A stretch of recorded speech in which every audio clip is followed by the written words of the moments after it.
కాశీలో ఇవాళ నది ఆఖరి రోజు. ఇవాళ నాకు పెద్దగా ప్లాన్స్ అయితే ఏమీ లేవు. I just want to explore the whole Kashi.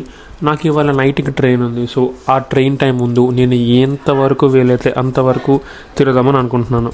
So ఇంక ఎర్లీ మార్నింగ్ బ్రెడ్ ఇంకా మ్యాగీ తినేసి ఇవాళ నా డే అయితే స్టార్ట్ చేశాను. కాశీలో నా సెకండ్ మోస్ట్ ఫేవరెట్ థింగ్ వచ్చేసి ఇక్కడ ఫుడ్.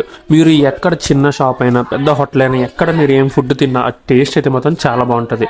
ఇక్కడ నేను మొత్తం బ్రెడ్ ఇంకా మ్యాగీ తినేసి కొంచెం లెమన్ టీ తాగేసి స్టార్ట్ అయిపోయి. మీరు కాశీ వచ్చే ముందు ఒక్క విషయం గుర్తుపెట్టుకోండి, మీరు కాశీని ఎప్పుడు కంగారు తిరగదామని చెప్పి అస్సలు రావద్దు. మీరు కాశీకి ఎన్నిసార్లు వచ్చినా ఎన్ని రోజులున్నా ఇంకా రావాలి, ఇంకా ఏదో ఉంది ఇక్కడ అని మీకు అనిపిస్తూనే ఉంటుంది. ప్రతి అడుగుకి ఒక గుడి అయితే ఉంటుంది. మీరు నమ్మరు, దగ్గర 1,000,000 పైకి ఇక్కడ టెంపుల్స్ అయితే ఉన్నాయన్నమాట. నేను ఇక్కడ మాట్లాడిన వాళ్ళతో వాళ్ళు చెప్పిన దాన్ని బట్టి నేను చెప్తున్నాను.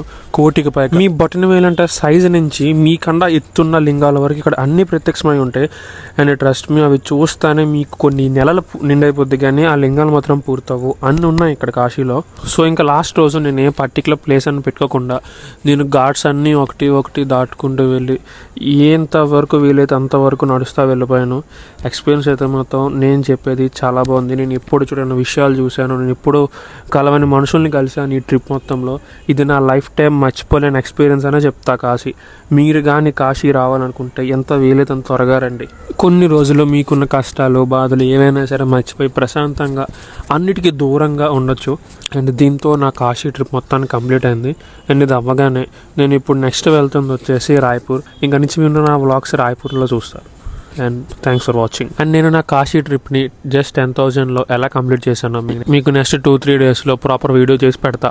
And make sure to follow.